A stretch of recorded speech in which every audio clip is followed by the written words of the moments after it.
लोकसभा चुनाव के अधिकांश एग्जिट पोल ने फिर एक बार मोदी सरकार की भविष्यवाणी कर दी है।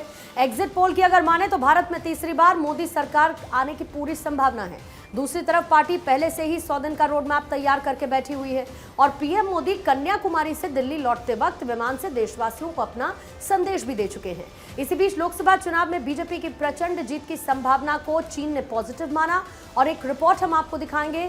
चीन का अखबार ग्लोबल टाइम्स क्या कह रहा है वो आप पहले देखिएगा।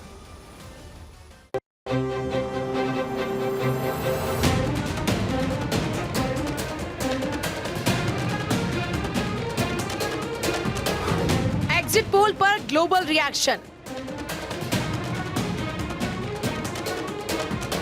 सरहद पार कौन खुश किसे टेंशन।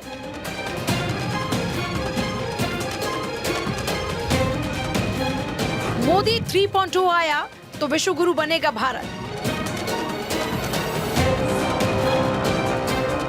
साधना से संकल्प, संपूर्ण विकास से विकल्प। देश में लोकसभा चुनाव 2024 का समापन हो चुका है। करीब 1.5 महीने से ज्यादा चले चुनाव के 7 चरणों में देश के कई राज्यों और केंद्र शासित प्रदेशों की कुल 543 लोकसभा सीटों पर चुनाव संपन्न हुए। बीजेपी के नेतृत्व वाले गठबंधन एनडीए ने भारी जीत का दावा किया और सभी एग्जिट पोल भी ऐसा ही बता रहे हैं। वहीं दूसरी ओर विपक्षी दलों का गठबंधन INDI भी अपनी जीत का दावा कर रहा है।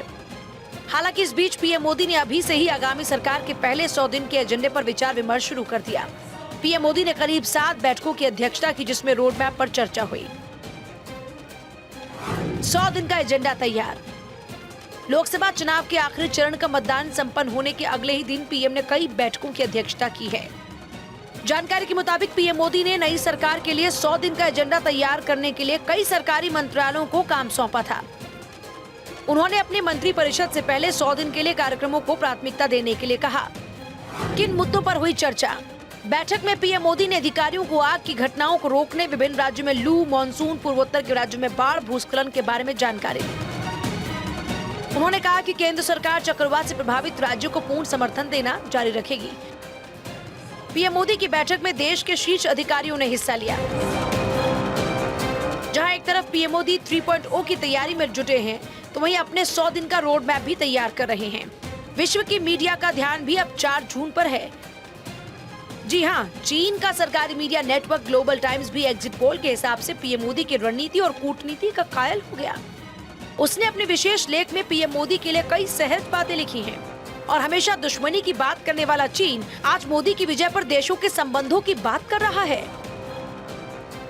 ग्लोबल टाइम्स ने बताया कि भारत में अगर मोदी तीसरी बार पीएम बनते हैं तो देश अमेरिका और चीन के बाद विश्व की तीसरी बड़ी इकोनॉमी के लिए काम करेगा और बनेगा।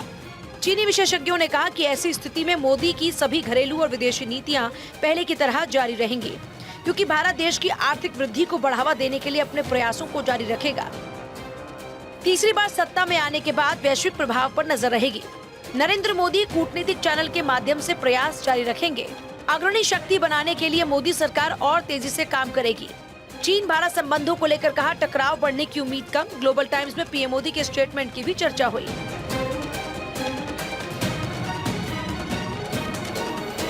दोनों देशों के संबंध और एग्जिट पोल पर बताते हुए ग्लोबल टाइम्स के विश्लेषकों ने कहा, द्विपक्षीय संबंध स्थिर विकास के लिए खुले संचार की जरूरत है। मतभेदों को दूर करने के लिए भी खुले संचार की जरूरत। भारत से सहयोग करने के महत्व पर जोर। एनडीए की 12 एग्जिट पोल में जीत की भविष्यवाणी। तीसरी आर्थिक शक्ति के लिए मोदी करेंगे काम। इस बार फिर मोदी पीएम बनते हैं तो नेहरू के बाद तीसरी बार सत्ता में रहने वाले दूसरे पीएम होंगे। भारत आने वाले समय में तीसरी इकोनॉमी बनेगा। अमेरिका और चीन के बाद तीसरी सबसे बड़ी इकोनॉमी। तीसरी इकोनॉमी बनने की दिशा में तेजी से करेगा काम। देश का वो पड़ोसी देश जो सीमा विस्तारवादी नीति के लिए जाना जाता है, आज वो भी पीएम मोदी के तीसरी बार पीएम बनने पर संबंधों को लेकर बात कर रहा है। इसे किस नजरिए से देखा जाए? अब बात कर लेते हैं पीएम मोदी के साधना संदेश की, जिसमें उनका कहना है 3 दिवसीय साधना में जो उन्हें ऊर्जा मिली वो अद्भुत रही। दरअसल पीएम मोदी ने शनिवार को कन्याकुमारी में विवेकानंद रॉक मेमोरियल में अपना 45 घंटे लंबा ध्यान समाप्त किया और तमिल संत कवि तिरुवल्लुवर को पुष्पांजलि अर्पित की। अपनी यात्रा के दौरान पीएम मोदी ने विजिटर बुक में एक मैसेज लिखा, मेरे जीवन का हर पल राष्ट्र की सेवा के लिए समर्पित होगा। भारत के सबसे दक्षिणी छोर कन्याकुमारी में स्थित विवेकानंद रॉक मेमोरियल पर जाकर मैं एक दिव्य और असाधारण ऊर्जा का अनुभव कर रहा हूँ। इस स्मारक पर देवी पार्वती और स्वामी विवेकानंद ने तपस्या की थी। बाद में एकनाथ रानाडे ने स्थान को स्मारक के रूप में स्थापित कर स्वामी विवेकानंद के विचारों को जीवंत किया। पीएम मोदी ने कन्याकुमारी से लौटते वक्त लिखा संदेश, कन्याकुमारी में साधना से निकले नए संकल्प। लोकतंत्र की जननी में सबसे बड़े महापर्व का एक पड़ाव पूरा हुआ। 3 दिन तक कन्याकुमारी में आध्यात्मिक यात्रा की।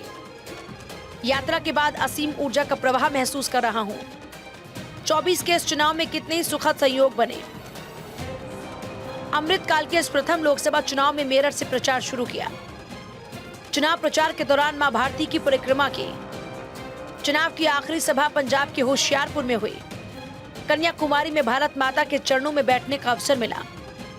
मेरे मन में विरक्ति का भाव और तीव्र हो गया। मेरा मन बाह्य जगत से पूरी तरह अलिप्त हो गया। इतने बड़े दायित्वों के बीच ऐसी साधना कठिन होती है, लेकिन स्वामी विवेकानंद की प्रेरणा ने इसे सहज बनाया। सागर की विशालता ने विचारों को विस्तार दिया। भारत के कल्याण से विश्व का कल्याण, हमारी प्रगति से विश्व की प्रगति। कोरोना के कठिन कालखंड में सफल प्रयास किए। 25 करोड़ लोगों का गरीबी से बाहर निकलना अभूतपूर्व। अंतिम पंक्ति में खड़े व्यक्ति को प्राथमिकता दी।